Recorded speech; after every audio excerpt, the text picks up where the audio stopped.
and start? We go ahead and get started? Sure.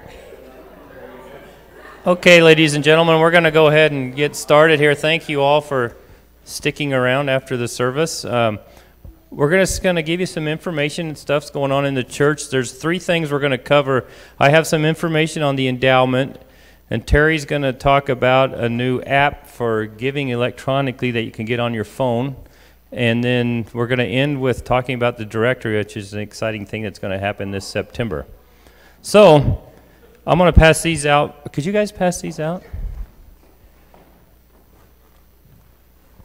There's been a lot of questions since we've merged about our endowment and how it works and how much money is actually in it. So I put together a one-page sheet that kind of explains everything that goes on with the endowment. I'll wait till most of you get it. And if you have any questions while I'm explaining it, just raise your hand. That would be great. I don't know if I have enough, but if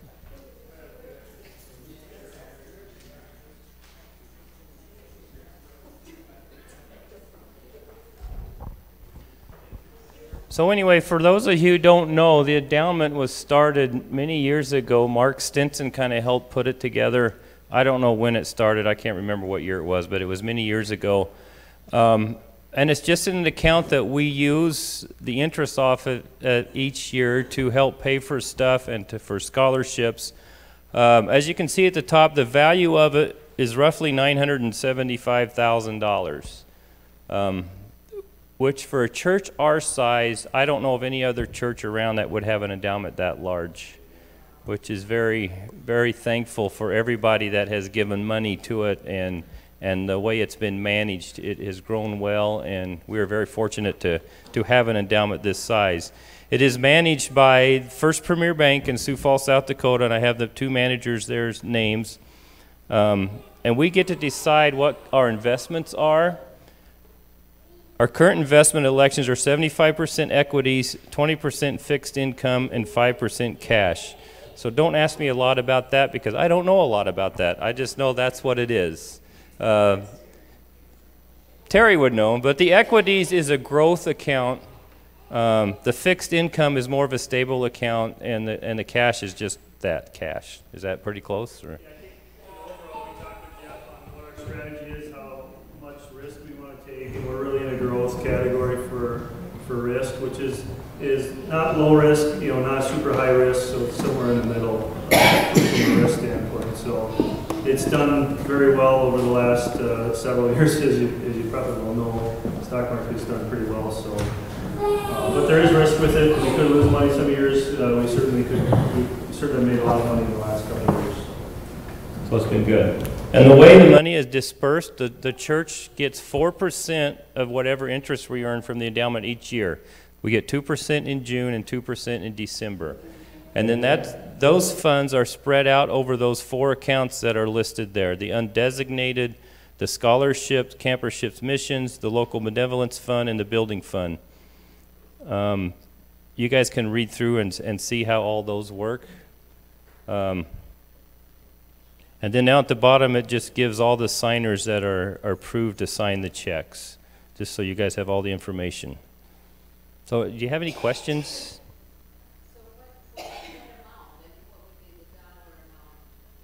Well, I would just if you just use $1 million as the total, the interest, 4% of that would be $40,000, and we would get that $20,000 in June, $20,000 in December. And that's spread across the four accounts. So there's varying different dollar amounts in the four accounts, and you would just take a percentage based on what the overall percentage for that fund is, and we just spread it across all four of those funds. So just if the undesignated has $300,000 in it, they would get their 2% in June, 2% in December. So they would get the $6,000 in June and $6,000 in December. It just depends on what their value is. But the $900,000 is the total value of all the accounts added together. So.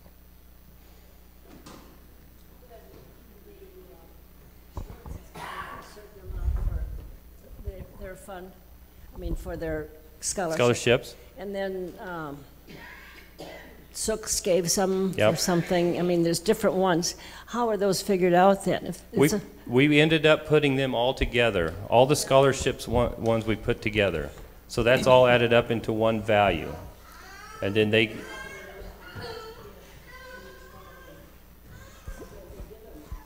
Oh, to the students, you mean? Yeah, we use that, the total value of that, to divide between the students. So the Sook and the Schwartz, and I think there were 2 more, that's all added up into one scholarship. Criteria? that they wanted, yes. Right. And so did Sooks. Yeah, so basically, I can answer that. Basically, Mark went through, and the finance committee went through several years ago, and Mark met with all the people who donated to those funds and all the specifics they had on those funds, and worked out really an agreement to kind of combine them all, because it was becoming somewhat a hindrance on being able to manage all of them and the specific reasons they wanted the funds to be dispersed. So he worked with all of them to combine them into one fund, and we put that under the missions in sponsorship, campership sponsorship, to be able to dole out those funds as they see fit. So, Was there a certain percent that went to each one then? again, it's 2%. No, it's not. They're all combined now. So, When their scholarships are set up, is there a certain amount of money for each one of them with the scholarship?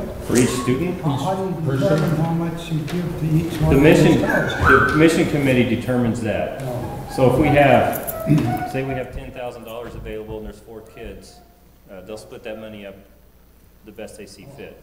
And we have an applicant.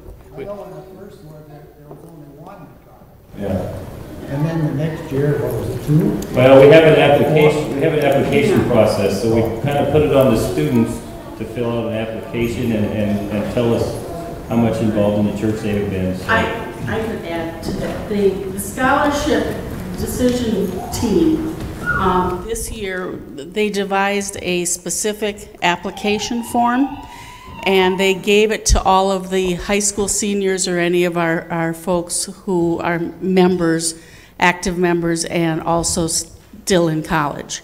And so they collected applications from all of those people. Now, starting this coming year, Mike Cable and his team, the idea is that probably starting in like January, they will advertise that any high school seniors or upperclassmen that will still be in college in 18-19 can make application by a certain deadline, and then they review all applications for awards after that. Well, I guess my point was that when they set that up for a certain amount, for a certain way to be done, and I just wondered, yeah, so I think Mary was saying that they were set up for a certain way. I think there was one of them that was set up that if you wanted to go into the nursing program and you lived in the Lynn area, I can't remember which one that was, you're available for scholarships. It just, none of that money got spent is what was happening.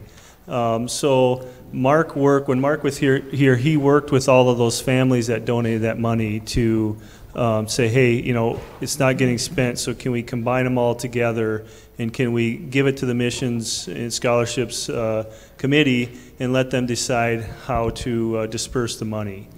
So it actually got dispersed out. So it's still available for those those people that want to, if they're going into nursing or whatever they can still apply for it. I think is the key. It's just going to go into and come out of the overall missions and scholarship funds. So he did get the approval before doing that. And so rather having all these separate contracts on how to disperse and what goes to whom and all of that, Mark worked on making it into one basic contract that they all agreed to. Yeah. Good question, though. my question is, you use the one for especially the nursing one. Do they let the kids know? I mean, I haven't seen lately anything ahead of time telling them that they've got these scholarships for, to do certain things. Yeah, I think that's what we were saying earlier. They're going to advertise a little bit better in the future and send out a sheet to some of the And for this year, the students who are recipients of the awards have received notification that they are receiving the award. And I believe they set it up so that in the fall, they need to verify enrollment in an institution of higher education, and then the check will be given to the student to use for their education. How do they determine how much each one's going to get? They just determine, I mean, that's just the process, they just divide it up, whatever's available. So it depends on, I mean, say 2 of them sign up for it, Or maybe 10. So then it's divided up so each one gets the same amount. No matter how many. As far as I know, yeah. that's what I wanted to know. That'd be probably a question for Mike and his team. I don't know that answer for sure, Art, but I'm wondering about just the ownership of the endowment account. Is this owned exclusively by Cornerstone, or is this owned by Cornerstone and the denomination? This is just ours. The conference does not own it. Nope. And they don't have any management over it or anything. I assume that. I just wanted to clarify. Yep. Any other questions? But they only use the interest. Right. Yep. yeah. They only use the interest. Yeah.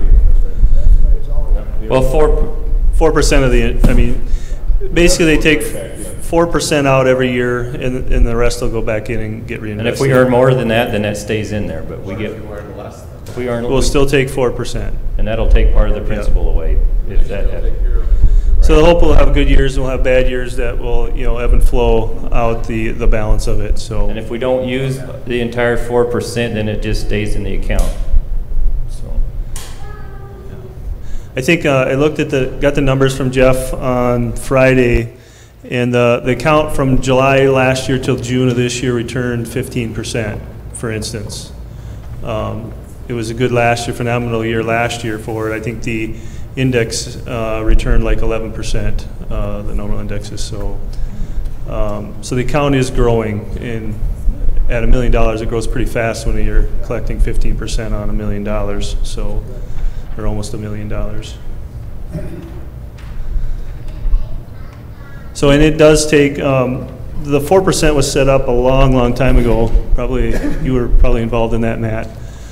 So it doesn't mean that the 4% won't ever change. It just will take an action of the leadership team to make that change. But right now, I think everybody's agreed upon 4%, that it's the right amount to take.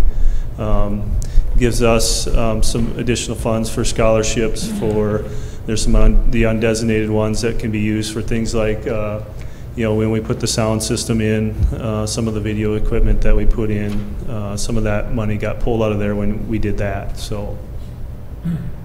Chair, maybe I could say a word about. I just want to say a word about the benevolence fund. So the leadership in the congregation gives me the responsibility of distributing the benevolence fund. So last 2 years, I've had $8,000 to $10,000 to hand out. That's a lot of money, and we've. Over the last 2 years, actually, we've developed, I think, some much better policies and tracking. So I give a report every month to the finance team, and we try to distribute, at least 2/3 or more to our congregation, and only 1/3 or 25% to the community. And so that's kind of changed, but it's been, it's really, it's an incredible gift that we give. We give, $10,000 to $10,000 out to people within our congregation and community. So it's wonderful. It's really. We can do a lot of good with that, and I look at it as a huge responsibility. And Terry helps me with it. If it's like a larger gift, the large gift, I ask him, and I work closely with Terry. I used to work closely with others too on it. So, thanks. Any other questions on the endowment fund? I know there's a lot of mystery. There's maybe some rumors on the endowment fund, so we thought we'd put together a one-pager you guys could take away.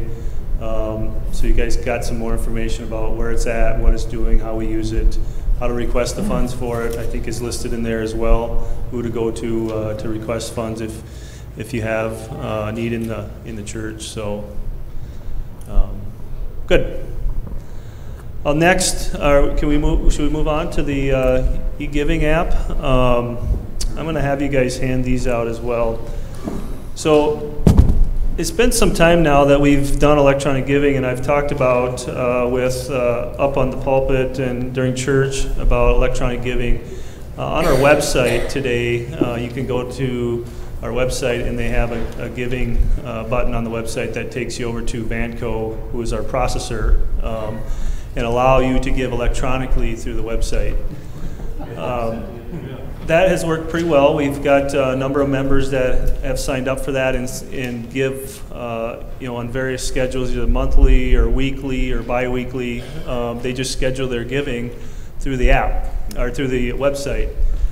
Vanco also has an option for a application you can put on your smartphone. So a lot of us carry smartphones around and do a lot of our internet stuff on our smartphone.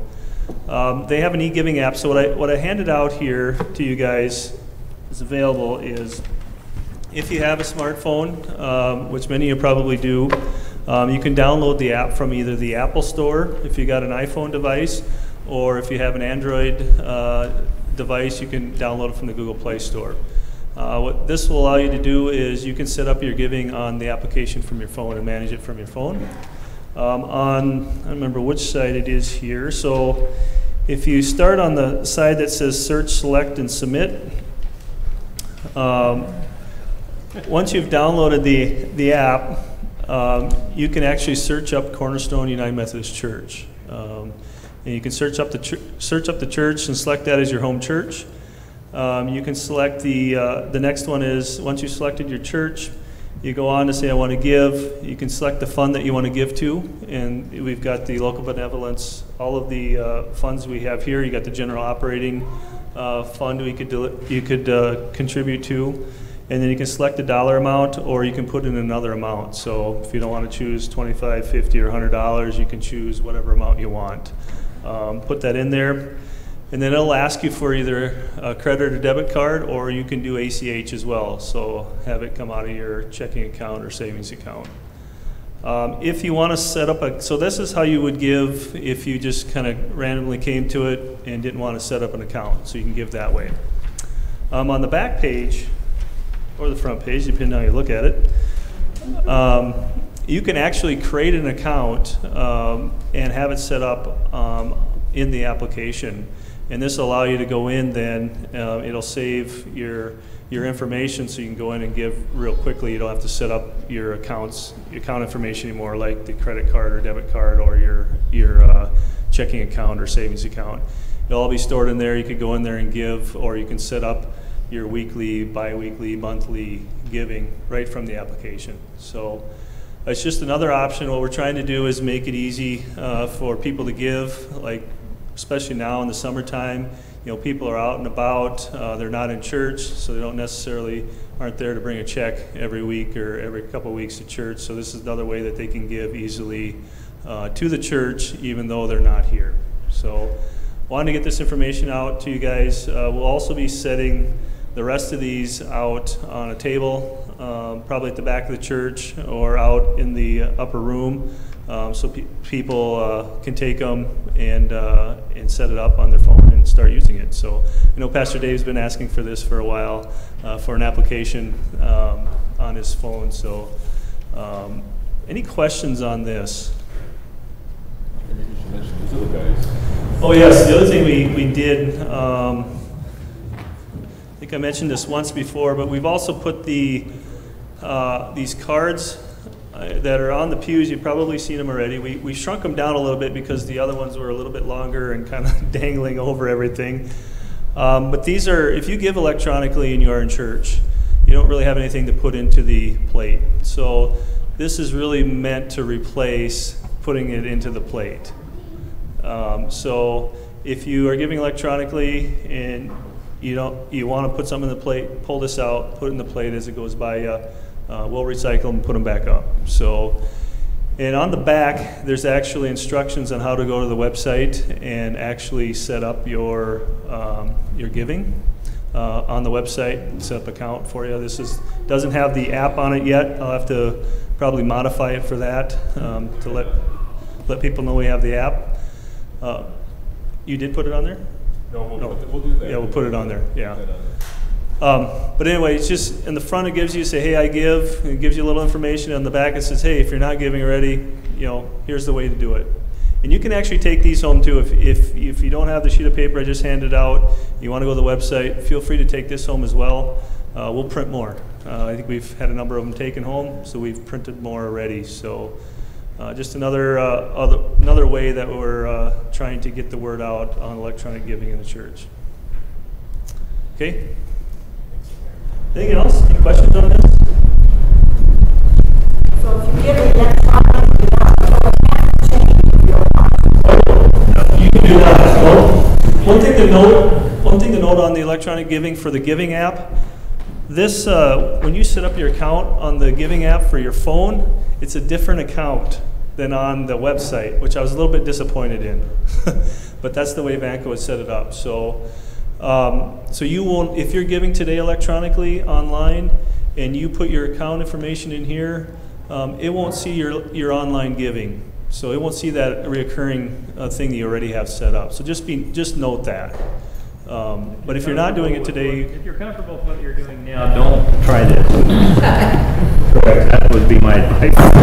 if you don't want to deal with the website with all the applications, you can certainly stop in the office, we'll take your information, and we'll set it up for you. You don't have to go through the website to get electronic or to the phone. Kathy Cruz can go in and set that up for us. So we'll just need to take some information from you guys, and then she'll go in and set it up for you guys. So, which is generally how quite a few people got set up initially before we had these other options. So, good question. Any other questions? Are you still going to be able to give on the own shop being electronic? Yeah.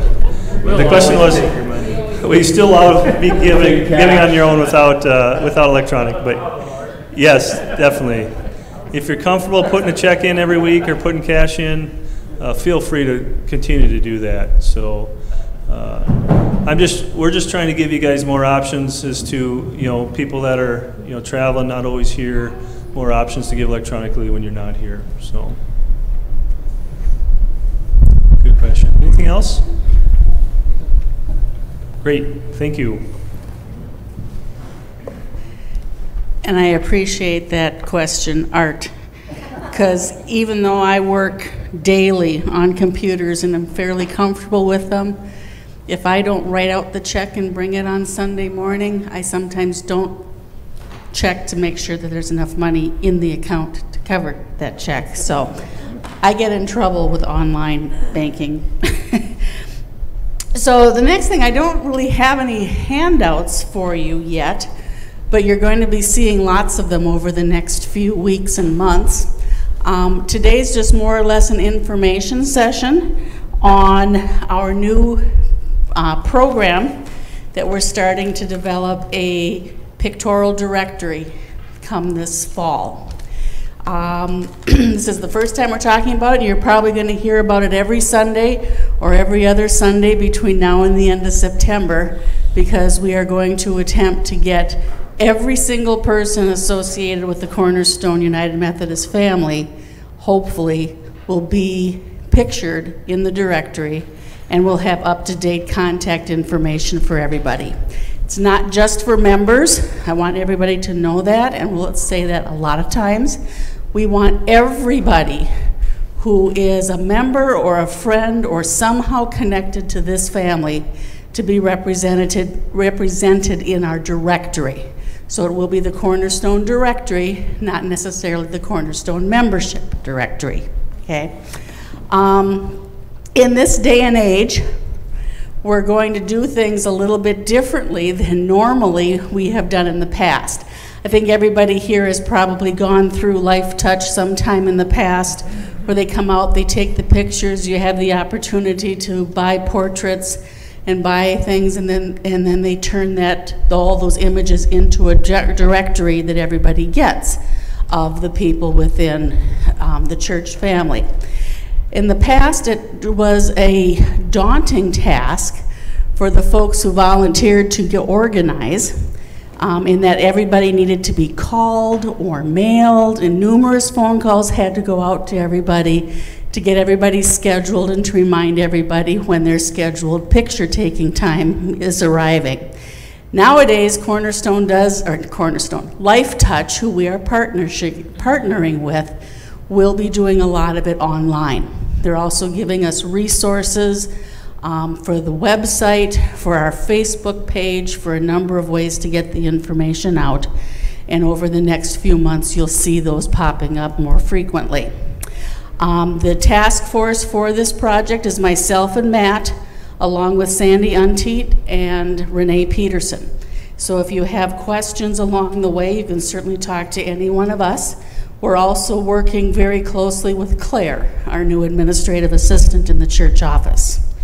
For right now, Chris, you want to just play the little video they gave us?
Like I said, we will be partnering with Life Touch to produce the directory for us.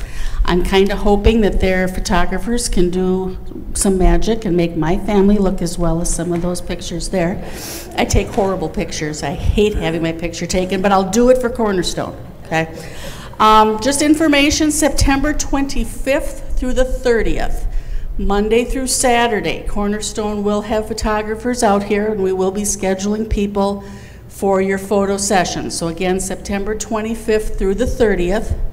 The times of appointments run from 2 to 9 p.m. Monday through Friday, and from 10 in the morning to 4 in the afternoon that Saturday. They're in 10-minute increments. You're asked to arrive about 15 minutes early.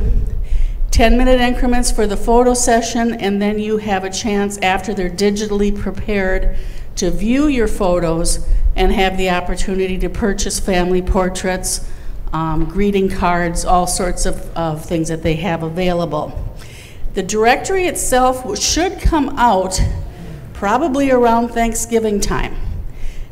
Because we are doing a different format than what we're traditionally used to. I mean, normally we'd get the book, it would be in paper, you know, kind of glossy paper, and it would have all these pictures in it.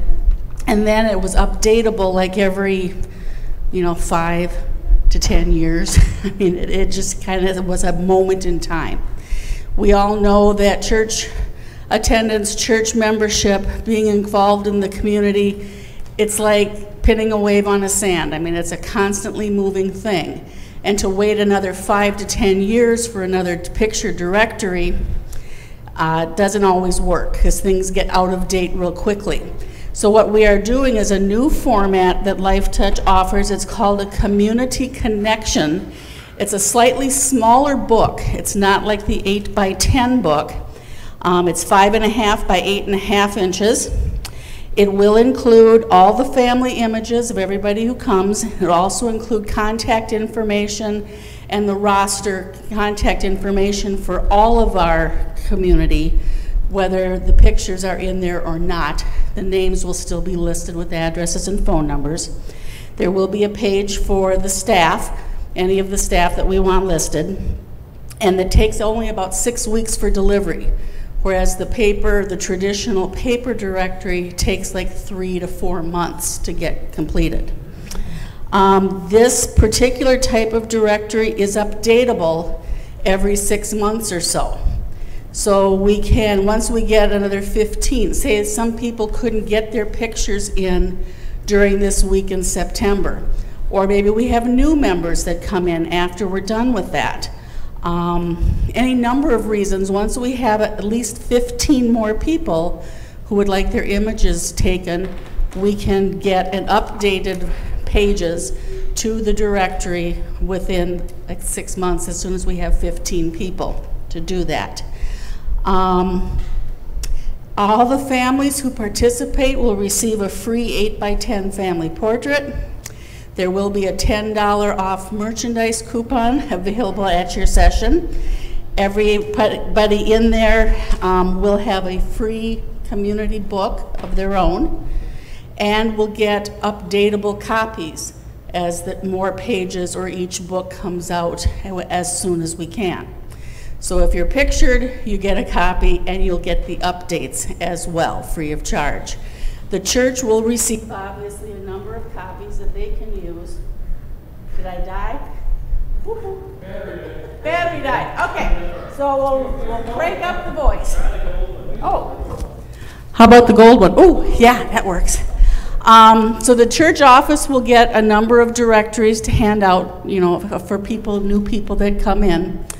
And then also it's available to the church office online and in the form of a downloadable app. So people can actually put the directory on their phones if they would like to. So a lot of new things coming, a lot of the same types of things as the traditional directories we're all used to, but also some new perks, I'll say. The session appointment times, like I said, are at 10 minutes throughout that week, and you will be setting up your sessions online. Calm down, Art, I'll get to your question in a moment.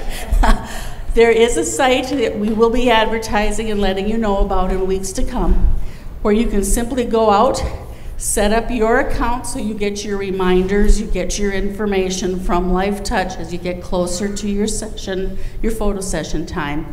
It's very simple. You go into the website, you do drop-down boxes to find Minnesota, Marshall, and then Cornerstone, and it'll pop up with all the available times during that week-long period in September, and you can select your time. Now, for those who might not want to do it themselves, or for those who want to get a jump on it today and get your appointment scheduled, after church each Sunday, we are going to have one of our task force with a laptop, usually over in the upper room, and we will help people schedule their session at that time.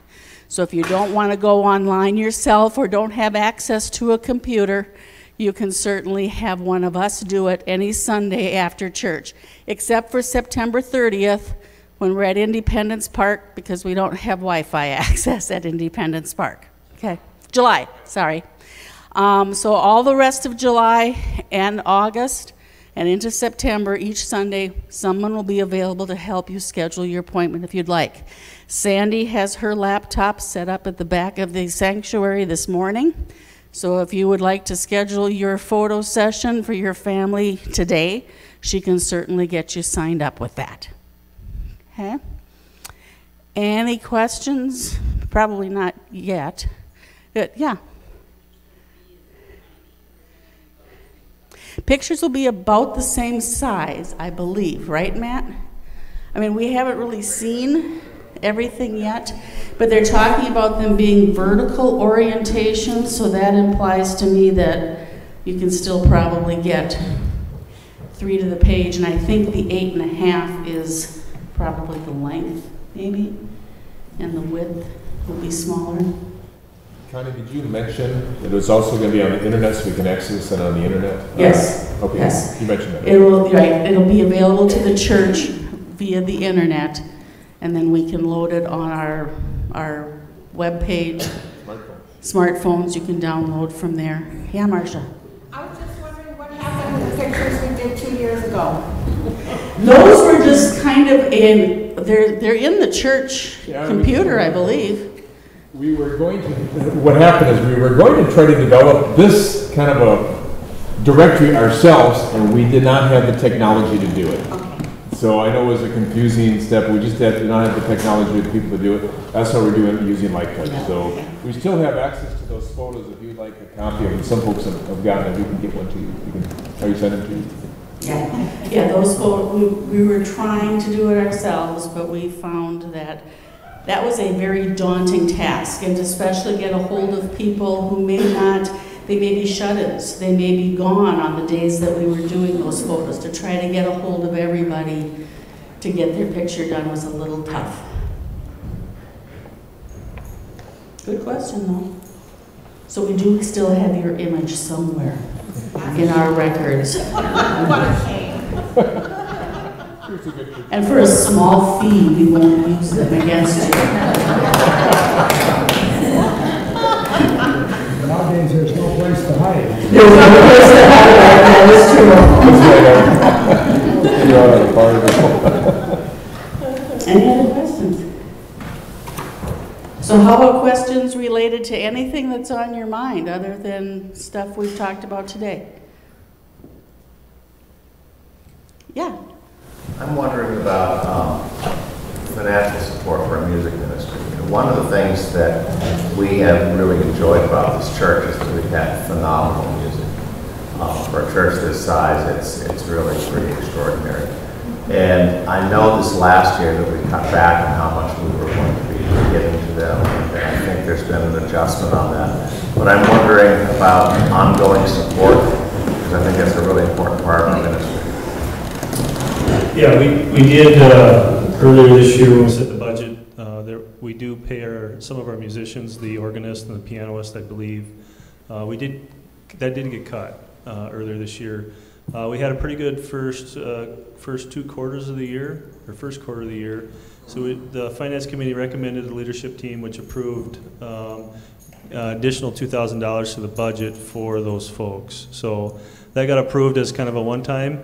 But we'll have to really evaluate ongoing as to where the finances are of the church. And when we come up to the budget season again this year, later this year, we'll have to evaluate whether or not that is something we want to put back into the budget, increase, decrease. It could really go anywhere. But I agree with you. It was a sore point, I think, early on this year, and so we did adjust it out. We did have some extra money from the first quarter this year. Giving was up a little bit from what we had expected. So, would it be possible to take some funds from the endowment?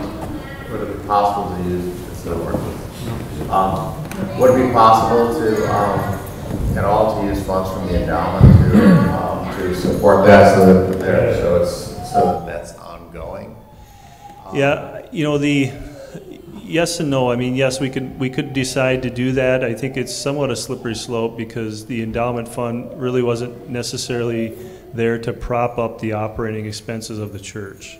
So, right. So you start using the endowment fund for some operating expenses. Do you use them for other? Where do you stop? Right. That kind of stuff. So, I think we need to be really careful if we go down that avenue. Another question then,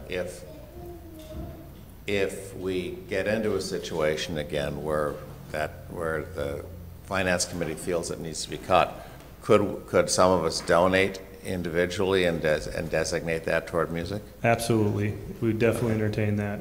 Absolutely. As a matter of fact, we've had some folks this year when the frog school or the Wednesday night activities and the meals and some of those things were cut. Again, because the budget just didn't allow for some of those things. There were some folks that donated specifically to keep, the meals going or to do some of those things this last spring.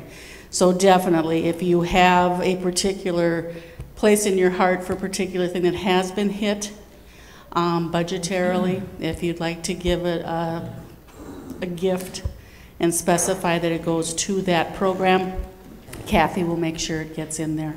Make sure, if you're going to do that, though, make sure you do specify that when you're sending it in, because it somewhat becomes a little bit of a recording challenge to make sure that we're getting it where it needs to go. So if you're going to do that, make sure you let us know you're going to do that and indicate that. So And specify it's above and beyond what you are regularly giving to the operating budget as a whole. Nancy's looking at me funny now, like, how are we going to keep that straight? But, so Nancy's a genius. But yeah, we do understand that might be passionate for somebody, and so. Any other questions? Anything else on you guys' mind? John? Is there a place go ahead, hang on to it. Is there a place that I can go ahead, we can go ahead, being what I call a newbie to this church, is there a place that we can go ahead, my wife can see the total layout of the structure of finances of the church, your budget and how it is broken up, or is that private data that is kept out, or is there a printout that we as members of the church can see what goes to who, what goes to what group, et cetera, et cetera? Good question. Yes, there is. Is that available, and through whom can I receive that? The finance committee, we meet monthly, or almost monthly, and Nancy produces a nice one-page summary of the giving, the year-to-date, the month-to-date, and we post that on the website. So in our meeting minutes, it's actually posted out on the website. Actually, the leadership team notes is posted out there as well as some of the other team notes. So I'm going to have to go ahead and claim membership with Heart. I'm not one of those modern people, okay, so I need a printout. Yes, we can certainly make printouts available as well. All right. So just see one of the leadership team people, myself or Connie or somebody, and we'll get you that information. Thank you. Oh yes, the finance, there is on the bulletin board, I forgot about that, thank you. Right outside the office, there's a bulletin board there. I believe the financial statement is sitting out there from the finance standpoint, so. Nancy, are you putting those up, Nancy? I'm not sure who's putting those up, but it is out there, and we'll make sure we keep putting them on there.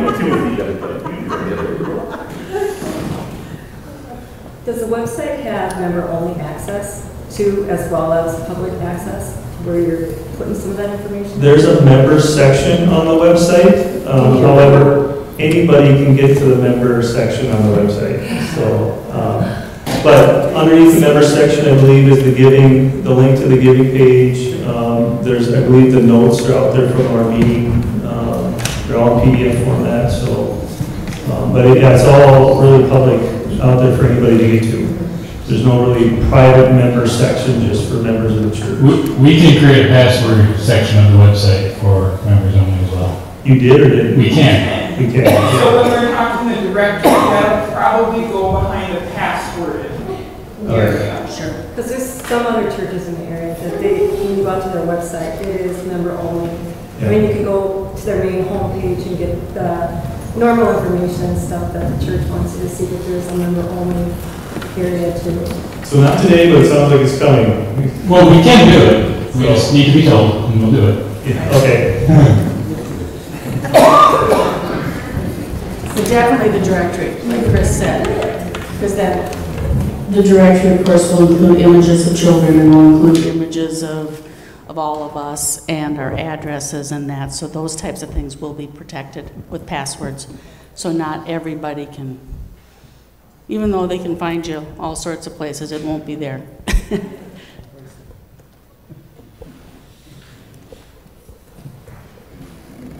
Anything else? Emma. Is there any progress on providing nursery services for families with young children? Not that I am aware of. Okay. Pastor Gans. Yes, we are working on that. We've been praying and working and talking hard about starting a second service. And right now, we're going to try to start one this fall, and it's just not coming together. And so we actually have a task force that's going to meet this coming this month, and we're going to be talking about starting a second service, I'm hoping by Advent. And it might, How does that address nursery? Yeah. well, we still need to talk about it, but it could be here, it could be an off-site. Nursery. Talking about the nursery. Oh, okay. Had a nursery available during worship. Well, I'm sorry, I thought you said we were talking about the second service. You know what, we did have Deborah Edens was our education director, and we are in the process of hiring somebody else to do that. And when we hire somebody else, that will be one of their tasks that they will be responsible for, making sure we have a nursery. So, sorry, I didn't hear your question. Yeah, well, yes, we don't have anybody right now, so because Deborah Edens left, and so we do not right now, and so hopefully as of fall that we'll be working on that. That's the status of it. Deb was in charge of that. If someone wants to take that on, that would certainly be welcome. That's some of our issue is that to actually hire someone has been kind of a challenge again, with the whole budget thing and all that type of thing. So it might have to come to volunteering, and then we would need different people to step up, but it still needs a coordinator, someone to coordinate and make sure that there are volunteers back there. Well, for instance, part of the coordinator's job is to make sure that there are background checks done on all of those that would be in the nursery.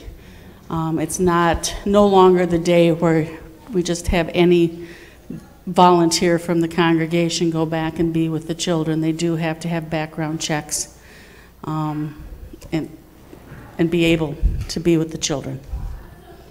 But we did that 20 years ago. Yeah.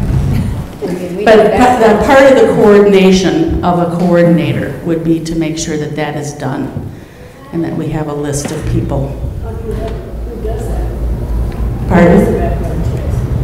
Well, it goes through the church office, and like Deborah Edens, when she was coordinating it, whoever's the coordinator of our program does the background check. There are a number of agencies that do them, right? Right, and actually, I think through the conference, the conference has a website or an agency that they work with? Agency that they work with. For the Sunday school teachers, the nursery workers. Sunday school teachers, nursery workers. People taking people on mission trips. Anyone who works with youth and children.